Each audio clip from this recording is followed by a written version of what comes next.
Salut à tous et bienvenue sur cette petite vidéo dans un environnement qui n'est pas vraiment habituel à ce qu'on voyait avant, puisque on va faire un petit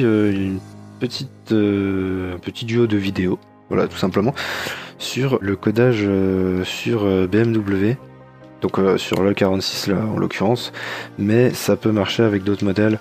Je n'ai pas la liste en tête là tout de suite, mais je vous la mettrai si je l'ai en commentaire, ou sinon vous venez me voir directement avec votre modèle, avec le numéro de la modèle de votre voiture, je vous dirai si la technique là fonctionne. Donc on va dans cette série de vidéos, on va voir comment faire le codage, le coding de votre BMW.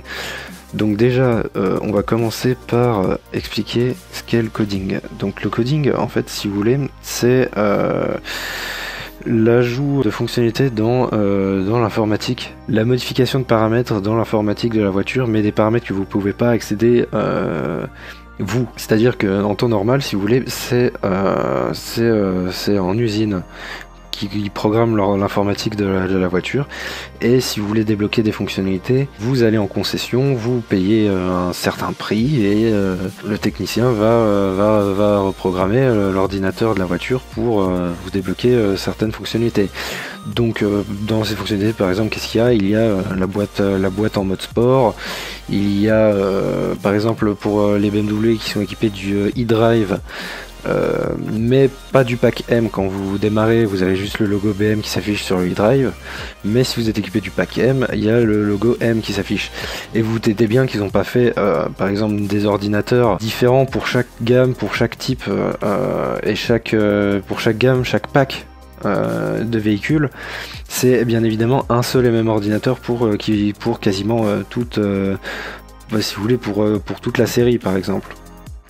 Et donc c'est après les paramètres qu'ils vont mettre dedans qui vont varier. Par exemple, si vous avez un pack M, ils vont mettre les paramètres du pack M. Donc c'est-à-dire là, on va mettre la boîte sport, on va mettre la carte au sport, on va mettre etc. Et donc ce qu'on peut faire sur certains modèles, c'est faire le codage soi-même. Je sais pas si on va dire coding ou codage, je vais continuer par dire codage soi-même, à l'aide d'un câble qui va vous falloir procurer, qui s'appelle un câble KDCAN.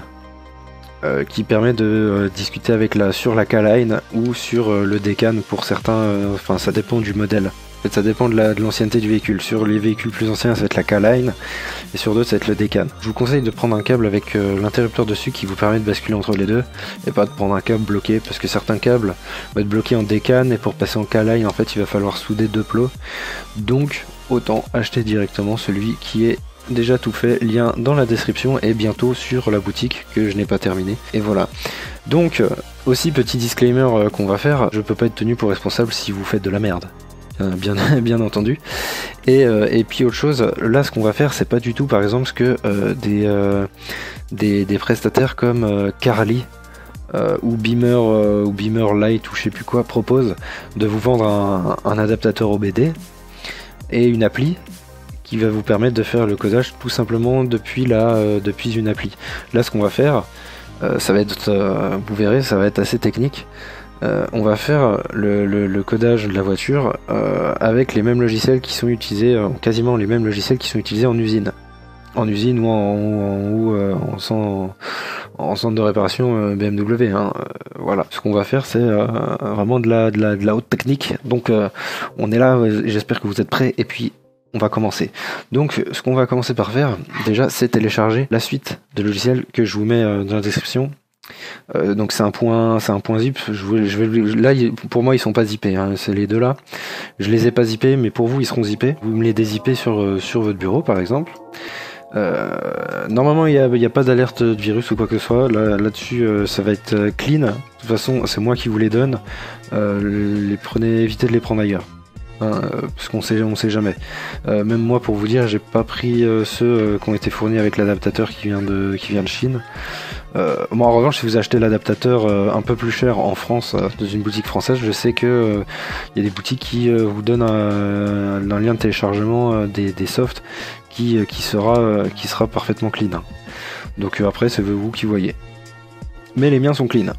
Voilà. Donc vous les dézippez.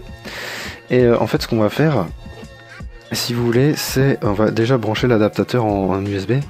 Donc là on est sur ma tour, sur ma tour, parce que si vous voulez sur le PC portable tout est déjà installé, donc ça me saoulait un peu de de tout dégager, parce que sachant que j'ai fait des configs et tout. Je me suis dit on va installer ça sur la tour, il y a rien eu de fait, donc on va être sur une installation vierge et ça va être stylé. Donc on va brancher notre adaptateur en USB sans le brancher à la voiture, hein. Juste le brancher pour voir ce que Windows dit. Donc on est sur Windows 10, hein. Voilà, on l'a branché. Normalement il vous met un petit message qui soi-disant il installe des choses. Ne le croyez pas, c'est du mensonge. Il n'installe rien du tout. En fait, ce qu'on va faire, c'est clic droit. Ici, on va faire gestionnaire périphérique. Et vous allez voir que, bon, il y a plein de trucs qui sont pas reconnus, mais on s'en fout. Celui qui nous intéresse, c'est celui-ci, c'est FT232R USB UART. Vous voyez qu'il n'est pas reconnu. Vous pouvez faire mettre à jour les pilotes et tout, il ne trouvera jamais rien. Les propriétés, il n'y a pas grand chose. Mais au moins, qui vous ait déjà fait le truc en bas à droite, là, ça sera déjà bien. Et qu'il soit marqué comme pas reconnu, c'est ce qui nous intéresse. Donc ce qu'on va faire ensuite, c'est on va le débrancher, hop, et s'assurer que il ne soit plus dans la liste, voilà. Et ensuite nous allons lancer driver setup. Donc driver setup en fait va simplement installer les drivers pour la puce qui est contenue. En fait si vous voulez c'est la puce du bus USB de l'adaptateur pour qu'elle soit reconnue correctement. Parce que là Windows il sait pas trop quoi faire avec. Donc on va faire ça. Suivant, vous connaissez la chanson, on fait suivant, ça s'installe. Normalement si vous avez les deux coches, c'est tout bon. D'accord, on peut fermer. Et ensuite on va rebrancher notre adaptateur sur une prise USB, n'importe laquelle, hein, elle n'a pas vraiment d'importance. Et vous voyez qu'il n'apparaît plus ici, parce que bien évidemment il était reconnu. Je vais vous montrer où il est. Il est dans port COM et LPT. Donc en fait ce qu'il voulait, on va parler sur un port COM de l'ordinateur. Aussi il faut que je m'excuse d'avance si c'est un peu technique, mais là je vous fais des vidéos sur les voitures, mais il faut savoir que dans mon ancienne vie j'étais dans le génie logiciel, voilà. Donc si je vais trop vite, mettez pause, etc. N'hésitez pas à poser des questions dans les commentaires ou sur la page Facebook, il n'y a vraiment pas de souci. Donc voilà, donc on nous a recréé un port COM, ouais c'est celui-ci, USB Serial Port COM 3. On est sur le COM 3. Alors le seul problème, c'est que vous voyez que là, moi j'ai un port COM 1 qui est utilisé. Et nous, ce qu'il va falloir faire, c'est mettre notre USB Serial Port sur le COM 1. Parce que les logiciels, on peut pas choisir, on peut pas régler. Donc les logiciels prennent le port COM 1. Sauf que si c'est pas le bon, bah, ça va jamais marcher. Donc ce qu'on va faire, c'est déjà celui-ci. Soit on va éviter de faire désinstaller ou désactiver parce que je sais pas trop à quoi il correspond. Donc ce qu'on va faire, c'est propriété, paramètres du port, avancer. Et on va lui changer, on va lui mettre tiens comme 4. Voilà, tu prends ton port comme 4. Et comme ça, celui-ci, on va pouvoir le régler. Donc bien notre adaptateur, on vérifie que c'est lui. C'est lui, c'est marqué fabricant FTDI. Hein, voilà. Donc ce qu'on va faire, c'est paramètres du port. On va aller dans avancer. On va le mettre en COM 1 déjà. De toute façon, ceux qui sont en cours d'utilisation, vous verrez que vous pouvez pas les associer. Donc mettez juste comme 1. Et ce qu'il va falloir modifier, c'est dans option BM, c'est choisir une valeur faible afin de corriger les problèmes de réponse. Pour le temps de latence, on va mettre 1 milliseconde. On va faire OK. Vous voyez qu'on est passé en COM 1, tout simplement. Voilà, ça c'est ce qu'on avait besoin de faire. Ensuite, ce que je vous conseille de faire pour la désinstallation des logiciels, pour l'installation des logiciels, c'est de débrancher l'adaptateur. Parce que le pack que je vous ai donné, donc c'est setup.exe qu'on va lancer tout de suite d'ailleurs, qui est Make Easy BMW Tool, va essayer de réinstaller les drivers. Le seul problème c'est qu'il va essayer d'installer les drivers, mais je crois que ça doit être une version claquée pour Windows XP ou avant, ou Windows 7 je crois, et ça va foirer. Donc je vous conseille de pas laisser le truc branché pour éviter que ça foute la merde. Débrancher l'adaptateur. Donc ensuite next. Donc alors ce que le logiciel va installer, je vais vous dire à peu près à quoi ça sert. Ah non, en fait si vous voulez on regardera les logiciels une fois qu'ils seront installés. Ouais, on va faire ça. Hop, on va installer. Oh, ça prend un petit moment. Voilà. Bon là c'est un peu dégueu, on s'en fout. Faites oui. Ça vraiment, il y a aucun, ça craint rien. Voilà, vous voyez que je fais FTDI. FTDI, il va essayer de les installer. Oui, machin c'est incohérent, on sait très bien, on s'en fout. c'est pas grave. Ensuite, le show the readme file, je crois qu'il nous affiche un truc. Oui, en fait, il nous affiche ce qu'on vient de faire. Donc mettre le port en comme 1 et latency timer to 1. Donc c'est exactement ce qu'on vient de faire, donc très bien. Voilà, donc il nous a installé tout ceci, tout ce joli petit monde. Et je vais vous montrer comment déjà le mettre à jour et le configurer, puisque nous allons utiliser plusieurs logiciels. Donc dans l'ordre. Alors, INPA, c'est le logiciel de diagnostic d'usine de chez BMW, qui est assez austère, mais vous verrez que tous les logiciels qu'on va utiliser sont assez austères et très moches, mais ça fonctionne. Celui-ci est assez complexe à utiliser, mais pour des diags, ça marche et c'est vraiment efficace. Et pour faire des tests de capteurs ou de déclenchement par exemple de verrous, de moteurs, etc., vous pourrez l'utiliser. Mais c'est pas le sujet de la vidéo, on l'utilisera. Mais vous voyez que ça s'utilise avec les touches F1 et F2, F3, c'est un peu le bordel. Donc pour choisir Save46, on veut aller modifier par exemple le calculateur, je ne sais pas moi. On veut aller modifier le calculateur... on va prendre le calculateur des sièges. Hop. Bon là il voudra jamais parce qu'il n'est pas branché à la voiture, mais vous voyez quand vous branchez la voiture ça passera en on, etc. Et vous pouvez modifier énormément de choses, pléthore de choses, et coder des choses. Donc c'est un peu dangereux. Mais on verra peut-être ça un jour. C'est un logiciel qu'on n'utilisera pas pour faire le codage. Ça je vous le dis d'emblée.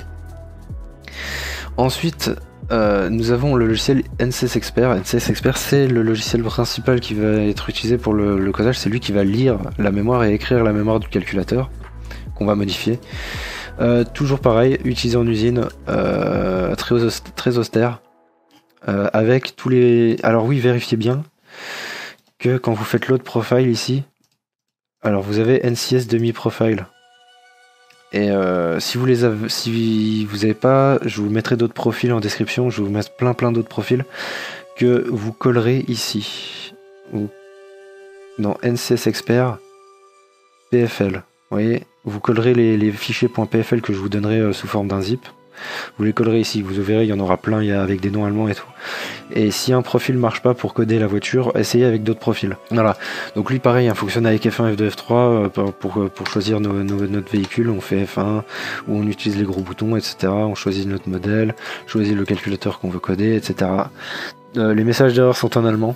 Hein. C'est un peu chiant, mais vous verrez que normalement si tout se passe bien vous n'avez pas de message d'erreur. Voilà, ça je vous montrerai comment ça marche, tout simplement. Ensuite le logiciel qu'on va utiliser c'est NCS Dummy. Alors je vais le démarrer et je vais vous montrer. En fait si vous voulez, NCS Dummy il va vous permettre de lister sous forme moins dégueulasse tous les modules que vous pouvez programmer. Parce que vous verrez qu'il y a une liste pas possible de modules, et que généralement ils ont des noms en allemand, et qu'en fait c'est codé dans des fichiers texte, et c'est un peu moche. Donc NCS Dummy, si vous voulez, ça va être un petit utilitaire qui va nous permettre déjà de voir si notre fichier est compatible avec le module qu'on a choisi, et il va nous rajouter des cases à cocher pour choisir ce qu'on veut activer, désactiver, au lieu d'avoir à aller modifier le fichier en texte et le chercher en allemand, puisque là vous verrez que les lignes sont traduites en anglais, donc plutôt pas mal. Le problème c'est que pour commencer, NCS Dummy est mettable à jour, enfin je sais pas si ça dit. Donc ce qu'on va faire c'est qu'on clique sur le lien ici, a newer version of NCS Dummy is available, 061000. Vous voyez que nous on était en 0604, donc on va le fermer. On va sur le site là, c'est le site de NCS Dummy, hein, et on va le télécharger en 0610. Et pour la mise à jour c'est très simple. Vous allez là où il est installé, donc dans le disque C, NCS Dummy, vous voyez qu'il y a 3 trucs. Vous ouvrez votre archive, hop, je vais la mettre ici. Vous ouvrez votre archive, hop, vous voyez, les 3 fichiers là, c'est les 3 mêmes, vous les mettez là, oui, vous les remplacez, voilà, tout simplement. Vous fermez tout, vous relancez NCS Dummy, et normalement vous êtes en 061000, tout est bon. Et NCS Dummy, voilà, vous permet de choisir que vous voulez coder, tout simplement. Donc vous voyez qu'il y a pléthore de modules, certains sont pas compatibles, certains seront compatibles, vous pourrez même filtrer en fonction de la compatibilité, vous verrez, c'est très bien fait. Donc ce fichier en fait reçoit les fichiers lus par NCS Expert, donc quand NCS Expert a lu la mémoire de l'ordinateur, NCS Dummy va le formater et vous le traduire, et puis vous choisissez les modules que vous voulez. Ensuite vous referez export, ça va réexporter un fichier qui sera lisible pour NCX Expert, et dans NCX Expert on va l'utiliser pour lui dire de reprogrammer la mémoire de l'ordinateur, tout simplement. Ensuite on a Tool 32, j'ai pas encore beaucoup regardé à quoi il servait. Apparemment ça sert à faire des choses un peu plus pointues avec les ECU. Et WinKFP qui je crois fait à peu près la même chose que NCX Expert, mais en plus chiant et en moins bien fait. Et BMW Coding Tool qui lui fait la même chose que en fait si vous voulez un petit peu NCS demi. Mais pour ce qu'on va faire, les deux principaux qu'on va utiliser sont bien évidemment NCS Expert et NCS demi. Une fois qu'on a tout installé comme ça, normalement on va pouvoir passer aux choses sérieuses et aller à la voiture, et puis programmer les fonctionnalités qu'on veut, hein. Donc ce qu'on va programmer comme fonctionnalité, moi pour vous montrer, sur la E46, je vais programmer des choses que je peux vous montrer qui sont facilement montrables, comme par exemple des choses que de série il n'y a pas. Par exemple, de série, le verrouillage automatique des portes n'existe pas. Ça, on peut le programmer. C'est quelque chose qu'on peut programmer. On peut même programmer à quelle vitesse on veut que les portes se verrouillent. Et on programmera aussi les bips de l'alarme. Par exemple, quand vous fermez la voiture, ça fait un bip. Quand vous l'ouvrez, ça fait 2 bips. Et moi, la voiture de série, quand je l'ouvre, elle ne clignote pas. Vous savez, les clignotants ne clignotent pas. Ça aussi, on peut lui dire, clignote 2 fois quand tu t'ouvres. Et fait 2 bips. Voilà, donc on va faire ça, je vous montrerai tout ce que vous pouvez faire. Il y a une liste pas possible, vous pouvez même changer la tonalité de l'alarme, faire des choses, choisir les capteurs de l'alarme, est-ce que vous les déclenchez, combien de temps l'alarme dure, etc. Donc pour voir tout ça, abonnez-vous, likez la vidéo, partagez-la à balle. Et puis on se retrouve bien évidemment sur Facebook et Instagram quand il n'y a pas de vidéo, hein, bien évidemment.